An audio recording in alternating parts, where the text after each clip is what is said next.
ओ सप्रेम हरि शरणम। आशा करता हूँ कि आप सभी लोग खुश होंगे, स्वस्थ होंगे, आनंद में होंगे और भगवत प्राप्ति और परम आनंद की तलाश, उसकी खोज, उसको पाने का रास्ता आप तलाश कर रहे होंगे, क्योंकि वही परम सुख है, वही परम शांति है, वही परम विश्राम है। विश्राम बहुत खूबसूरत शब्द है। कृष्ण की शरण में ही जा करके उस परम सत्ता को उपलब्ध हो करके ही परम शांति मिलती है। जो छोटी मोटी शांतियां मिलती रहती है ना, वो तो मात्र आभास है, प्रतिबिंब भर है उस परम शांति का, वो भी बहुत छोटा सा। सोचो जब वो परम शांति हाथ लगेगी तो फिर क्या दशा होगी हम लोगों की। उसी की यात्रा कर रहे हैं हम और आप मिल करके। आज फिर से हम पूज्य भाई जी महाराज को पढ़ने वाले हैं। उनकी एक बहुत ही सुंदर सी पुस्तक है। पुस्तक का नाम है दुख क्यों होते हैं, लोक परलोक का सुधार, भाग 5, लोक और परलोक का सुधार। भाई जी कहते हैं ना कि पहले अपने लोक को सुंदर कर लो। जो ये दुख हैं, वासनाएं हैं, आसक्तियां हैं, वासनाएं हैं, कामनाएं हैं, इच्छाएं हैं, इनको धीरे धीरे समाप्त कर लो। फिर अपने आप परलोक सहज में पा जाओगे। परलोक की यात्रा सहज में होने लगती है।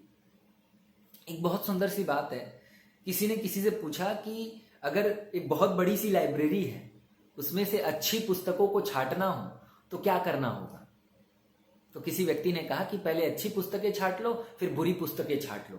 लेकिन किसी महापुरुष ने बहुत सुंदर बात कही कि केवल जो थोड़ी सी बुरी पुस्तकें हैं ना, उनको किनारे कर दीजिए और जो शेष बचेगा वही अच्छी पुस्तकें होंगी। हमें बहुत ज्यादा बुराइयां नहीं है, बहुत थोड़ी सी बुराइयां हैं। अच्छाइयों को गिनने और अच्छाइयों को प्रकट करने की चिंता ना करें आप।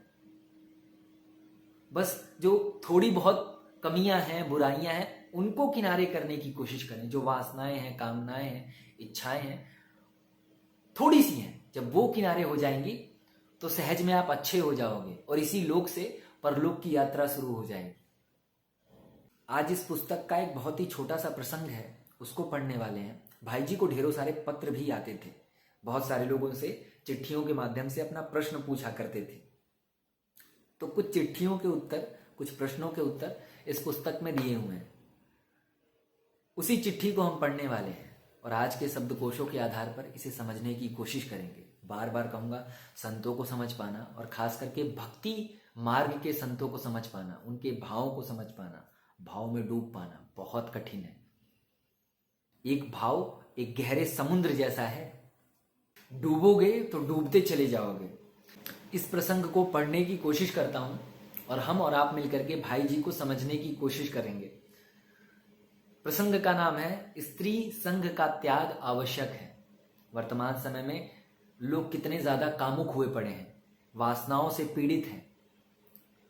और जानते हो, शास्त्रों में भी कहा गया है कि भगवत प्राप्ति में 2 चीज सबसे बड़ी बाधक बनती हैं, कंचन और कामनी। पहली कामनी आती है। कंचन तो 2 पल के लिए छूट भी जाता है, कामनी नहीं छूट पाती है। स्त्रियों से पुरुष नहीं छूट पाते हैं और पुरुषों से स्त्रियां नहीं छूट पाती हैं। तो भाई जी ने ये जो स्त्री संघ का त्याग आवश्यक है, ये केवल पुरुषों के लिए नहीं कहा है। पुरुषों के माध्यम से भाई जी स्त्रियों को भी समझाने की कोशिश कर रहे हैं। तो आप अपने अपने भावों को इसमें जोड़ लें। यदि स्त्री हैं तो पुरुष को जोड़ लें और पुरुष हैं तो स्त्रियों को जोड़ लें। पढ़ना शुरू करता हूं और समझने का प्रयास करेंगे। सादर हरि शरणम, आपका पत्र मिला। आपने अपने मन की जो स्थिति लिखी है उस पर विचार करने से प्रतीत होता है कि आपके मन में अभी छिपी हुई प्रबल वासना है। यह स्थिति केवल आपकी ही नहीं है, बहुतों की है। कोई बताता है, कोई छुपाता है। मन की इस दशा में आपके लिए यही श्रेयस्कर है कि आप बार बार रोकर भगवान से प्रार्थना करें। भाई जी इस बात पर बहुत जोर देते थे। यदि भगवान को पाने के लिए व्याकुलता है तो रो, आंसू बहाओ, पुकारो उनको। और जितनी तेजी से पुकारोगे, जितने ज्यादा उनके लिए रोओगे, उतनी गहराई से वो आपके हृदय में, वो आपके अचेतन हिस्सों में जाकर के बैठ जाएंगे। उनको पाना और ज्यादा सरल हो जाएगा। भजन करने से, कीर्तन करने से, उनके नामों का स्मरण करने से, उनको पुकारने से वो और सहज हो जाते हैं, वो और आसानी से मिल जाते हैं। कहते हैं भक्ति मार्ग बहुत सरल है, बहुत आसान है। बहुत प्रेम से भगवान को नाचते नाचते, उनका गुणगान गाते गाते, उनका कीर्तन करते करते उनको पाया जा सकता है। ध्यान में तो रीढ़ की हड्डी सीधी करनी पड़ती है, सांसों पे ध्यान रहता है, आसन, प्राणायाम, प्रत्याहार, ध्यान, धारणा, समाधि, पता नहीं क्या क्या चीजें। और भक्ति मार्ग में केवल भाव से भरना पड़ता है। प्रेम से भरा हुआ एक शब्द भगवान को व्याकुल कर देता है।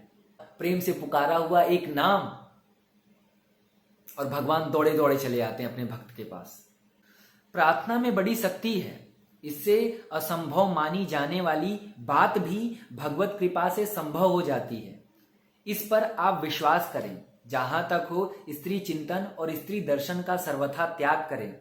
शास्त्रों में 8 प्रकार के मैथुन बतलाए गए हैं। वो इस प्रकार हैं: स्त्री संबंधित बात सुनना, कहना, स्त्रियों को देखना, उनके साथ खेलना, एकांत में बात करना, प्राप्त करने का निश्चय करना, प्रयत्न करना और सहवास करना। इन सभी से बचना आवश्यक है। स्त्री संबंधित साहित्य का पढ़ना, पत्रों में सिनेमा की अभिनेत्रियों के चित्र देखना और सिनेमा देखना इस दुर्वासना को बढ़ाने में बहुत सहायक होते हैं। तो भाई जी के कहने का तात्पर्य क्या है कि हमें स्त्री चिंतन से, स्त्री दर्शन से और कामुक विचारों से, कामुक दृश्यों से बचना चाहिए। भाई जी को कहाँ पता था कि आने वाले समय में चीजें इतनी ज्यादा खराब हो जाएंगी कि सबके हाथ में एक एक स्मार्टफोन होगा और उसमें करोड़ों चलचित्र होंगे। आप समझ रहे हैं कि मैं किसकी बात कर रहा हूं? इन गंदी फिल्मों की। सिनेमा भी आजकल का बहुत गंदा हो गया है। भाई जी के समय जैसा नहीं रहा। वहां तो कुछ लिमिटेड चीजें ही रहती होंगी, लेकिन आज के समय में सिनेमा का स्तर बहुत गिर गया है। इन चीजों से अपने आप को एक साधक को बचाना होगा। साधक अपने आप को नहीं बचाएगा तो भगवत प्राप्ति, भगवत चिंतन असंभव कार्य है, नहीं हो पाएगा। ये स्मार्टफोन, ये मोबाइल अच्छी चीज है। भाई जी के समय में सबके पास पैसे नहीं होते थे कि पुस्तकों को खरीद ले, कई तरहों की पुस्तकों का अध्ययन करे। आज उसके पास सैकड़ों करोड़ों पुस्तकों को पढ़ने का मौका है। पढ़ नहीं सकता है तो उसको सुनने का मौका है, और सुन नहीं सकता है तो उसको देख करके, चलचित्रों के माध्यम से और गहराई से समझने का जरिया है उसके पास। लेकिन एक तरफ ये खराब भी है। जरा सा चिंतन बिगड़ा कि यही फोन आपके पतन का कारण भी बन जाएगा, यही आपके उत्थान का जरिया भी बन सकता है। स्त्रियों के साथ बात करने से विकार बढ़ता है। स्पर्श करने पर वह मानो पूरा बढ़ जाता है। इसलिए स्त्री दर्शन तक का निषेध किया गया है और उसे पाप माना गया है। आजकल जो स्कूल कॉलेजों में बाल बालिकाएं और स्त्री पुरुष एक साथ पढ़ते हैं, यह बहुत ही हानिकारक है। देखने और बातचीत करते समय मन में जो एक सुखासक्ति सी प्रतीत होती है, मन वहां से हटना नहीं चाहता। यही छिपे विकार का लक्षण है। भाई जी के कहने का तात्पर्य है कि इस मन को काबू तो किया जा सकता है, इस मन को एक सही रूप तो दिया जा सकता है, इस मन को भगवत चिंतन, भगवत लीलाओं के चिंतन में लगाया तो जा सकता है। लेकिन ये मन हमेशा पतन की ओर ज्यादा अग्रसित होता है। तो जहां इसको, एक पुरुष को स्त्री का संग मिला, स्त्री दर्शन मिला, स्त्री की मौजूदगी मिली, तो सहज में ये विकारों से भर जाएगा। सहज में स्त्री पुरुष को और पुरुष स्त्री को आकर्षित करने लगेंगी। तो ये मनुष्य का स्वभाव है, ये एक स्त्री का, एक पुरुष का स्वभाव है। लेकिन अगर इस पुरुष को स्त्री से बचाया जा सके, उसे एक अच्छे वातावरण में, एक अच्छे माहौल में उसका लालन पालन, उसका अध्ययन, उसका चिंतन हो, तो वो मन भगवत चिंतन में और जीवन के अन्य सर्वश्रेष्ठ कामों को करने में भी लग सकता है। भगवत प्राप्ति में, भगवत चर्चा में। मन में रहने वाली वासनाओं को यदि पनपने का अवसर नहीं मिलता, उसे पुष्ट होने को खुराक नहीं मिलती और लगातार विरोधी वातावरण मिलता है, तो वह धीरे धीरे क्षीण होकर मर जाता है। वैसे ही जैसे दीर्घ काल तक जल न मिलने पर वृक्ष की जड़ें सूख जाती हैं और वह मर जाती हैं, परंतु यदि उसे जल मिलता रहता है तो वह सदा हरा भरा रहेगा एवं बढ़ेगा, उसमें यथा समय फूल और फल भी पैदा होंगे। इसी प्रकार पुरुष की छिपी काम वासनाओं में यदि देखना, सुनना, एकांत में मिलना और बातचीत करना चलता रहता है तो वह वासना बढ़कर प्रत्यक्ष कामना का रूप धारण कर लेती है और फिर मनुष्य का पतन हो जाता है। तो कहते हैं ना कि जैसा संग वैसा रंग। जैसी संगत में आप रहेंगे, जैसा दर्शन करेंगे, वैसे ही आप हो जाएंगे। जैसा आप सुनते हैं, जैसा देखते हैं, जैसा अध्ययन करते हैं, जिस माहौल में आप बड़े होते हैं, जिस परिवार और जिस परिवेश में आपका अध्ययन और पालन पोषण होता है, वैसे ही आप होते हैं। अभी आप अपने बचपन, अपने समाज, अपनी शिक्षाओं का मिला जुला एक स्वरूप है। इसलिए जहां तक बने सात्विक साहित्य का सेवन करना, सात्विक पुरुषों के संग में रहना, निरंतर सात्विक कार्यों में लगे रहना, इंद्रियों के द्वारा मन के सामने सदा सर्वदा सत वस्तुओं को ही रखना, जिससे वह सात्विक चिंतन में लगा रहे, और भगवान के नित्य स्मरण का अभ्यास करना चाहिए। इससे काम वासनाओं का नाश होता है। कहते हैं कि आप खाली बैठे रहेंगे तो मनुष्य को पतन करने वाले विचार स्वाभाविक रूप से आने लगते हैं। इसी कारण अपने मन को, अपने आप को अच्छे कार्यों में हमेशा लगाए रखें, जिससे गलत विचारों और पतन की ओर चिंतन नहीं जाएगा। आप अपने आप को जिस काम में ज्यादा लगाते हैं वैसे ही और उस काम जैसे ही आप हो जाते हैं। भगवत प्राप्ति के काम में अपने आप को लगाएंगे, भगवत चर्चा में, कीर्तन में, सत्संग में, तो वैसे ही आप हो जाते हैं। उन्हीं चीजों को आप ऊर्जा देने लगते हैं और सामने से भी वैसी ही ऊर्जाएं मिलना शुरू हो जाती हैं। भगवत प्राप्ति और आसान हो जाती है। काम वासनाओं से सहज में दूर हो जाते हैं। काम वासनाएं तुच्छ मालूम सी होती हैं जब कीर्तन का असर, जब नाम जप का स्वाद जबान को लगता है, जब भगवत चिंतन का स्वाद बुद्धि को लगता है, मन को लगता है। फिर स्त्री का स्वाद, पुरुष का स्वाद बहुत फीका फीका सा मालूम होता है। फिर कृष्ण के स्वाद में, कृष्ण के रंग में रंगने का मन करता है। प्रतिदिन आदित्य हृदय और सूर्य कवच का पाठ करने, गायत्री जपने तथा सूर्य देव से प्रार्थना करने से भी काम वासना का नाश होता है। परंतु केवल पाठ और प्रार्थना करें तथा स्त्रियों का संग ना छोड़ें तो उससे वैसे ही विशेष लाभ नहीं होता है। जैसे दवा लेने के साथ साथ बार बार कुपथ्य करने वाले रोगी को लाभ नहीं होता। स्त्रियों का ही नहीं, स्त्रियों के संग करने वालों का भी संग दूर से ही त्याग देना चाहिए। तो ये छोटा सा प्रसंग था। भाई जी के ओवरऑल कहने का तात्पर्य यही है कि जितना हो सके स्त्री दर्शन, इन गलत बातों को सुनने, देखने, गलत संगत से अपने आप को बचा पाएं। यदि भगवत प्राप्ति के मार्ग पे चलना चाहते हैं, परम प्रेम को पाना चाहते हैं, परम भोग को भोगना चाहते हैं, तो इन चीजों से बचना पड़ेगा। स्त्री और धन, कंचन और कामनी। पहली चीज कामनी आती है। शरीर सब भूल जाता है लेकिन कामिनी को नहीं भूल पाता है। लेकिन अगर बचपन से ही उसको अच्छा परिवेश मिले, उसको अच्छे लोग मिले, अच्छा संग मिले, अच्छा भोजन मिले, अच्छा चिंतन मिले, अच्छा अध्ययन मिले, तो ऊंचा सुख मिल जाता है, तो नीचा सुख अपने आप धीरे धीरे पीछे हट जाता है। जब स्त्री के भोग से ऊंचा कोई भोग मिल जाता है, परम भोग मिल जाता है, जिसके सामने स्त्री और संसार का भोग तुच्छ तुच्छ सा मालूम होने लगता है, तब सहज में वासनाएं, कामनाएं अपने आप पीछे छूट जाती हैं। आप बहुत आगे निकल जाते हो, स्पीड से भागने लगते हो। तो अपने आप को आज के इस कंज्यूमरिज्म, भोक्तावाद के वातावरण से अपने आप को बचाना होगा, जहां पर हर क्षण आपको फंसाने के लिए कांटा फेंका गया है।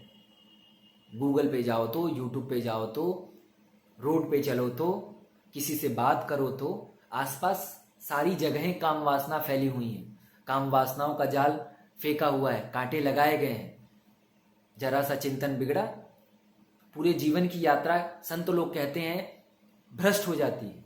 जैसे ही एक बार फिसलते हो बार बार फिसलने लगते हो, अपने आप को संभाल पाना बहुत कठिन हो जाता है।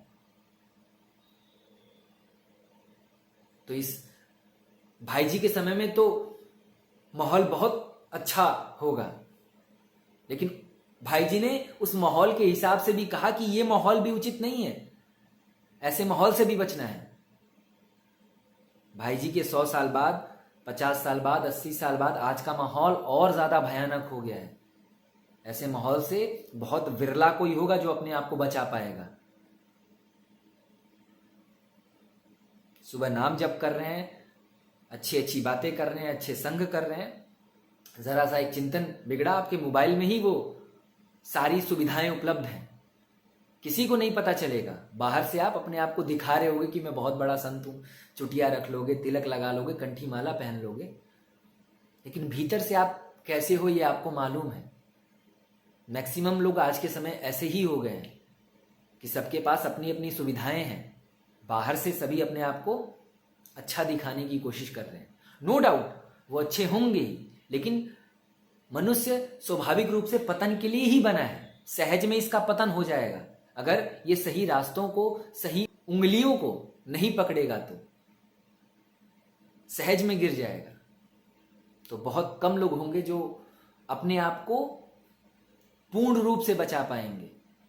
प्रयत्न जारी रहे इन चीजों से बचने का। हो सके तो स्मार्टफोन और अपने आप को बिल्कुल एकांत में डाल दें। अगर व्याकुलता बहुत ज्यादा बढ़ गई है, हर क्षण आंसू ही आंसू बह रहे हैं, तो अपने आप ये सारी चीजें अच्छी नहीं लगेंगी। लेकिन अगर आप पहली स्टेज पे हैं, काम वासनाओं से, इच्छाओं से, संसार की तकलीफों से और संसार की इस घृणित वातावरण से परेशान हो चुके हैं, तो अपने आप को सुरक्षित करना होगा। किसी रूम में ले जाकर के कैद करना होगा, कुछ पुस्तकों के साथ, कुछ अच्छी बातों के साथ। फिर वहां से यात्राएं धीरे धीरे शुरू होंगी, सहज में सब आसान हो जाएगा। लेकिन अगर वो दृढ़ प्रतिज्ञा, वो दृढ़ संकल्प है भगवत प्राप्ति का, भगवत प्रेम का, भगवत चिंतन का, भगवत लीलाओं में प्रवेश का, तो बात बन जाएगी। व्याकुलता कितनी है इस पे डिपेंड करेगा कि कितनी जल्दी आप दुखों से मुक्त हो जाएंगे और उस परम सुख को पा जाएंगे, उस परलोक में पहुंच जाएंगे। बहुत ज्यादा बात नहीं करूंगा, वैसे भी आज की वीडियो बहुत ज्यादा लंबी हो गई है। आशा करता हूं कि यदि आपने पूरी वीडियो देखी होगी तो हमने और आपने मिलकर के भाई जी को कुछ हद तक समझा होगा। हालांकि भाई जी बहुत गहरे हैं, मैंने तो इसमें कुछ अपनी टूटी फूटी बातों को रख करके भाई जी को शायद और उलझा दिया है, लेकिन आशा करता हूं ये भी जरूरी था कि आज के माहौल के हिसाब से, आज जो एक बिखरा हुआ सा वातावरण है, हर जगह काम वासना की बू आ रही है, क्रोध की, लालच की, अहिंसा की, हिंसा की जो बू आ रही है, उसके लिए ये सब भी रखना बहुत जरूरी था। सबको बहुत बहुत प्रेम। जय श्री कृष्ण, जय श्री राधे, हरि शरणम।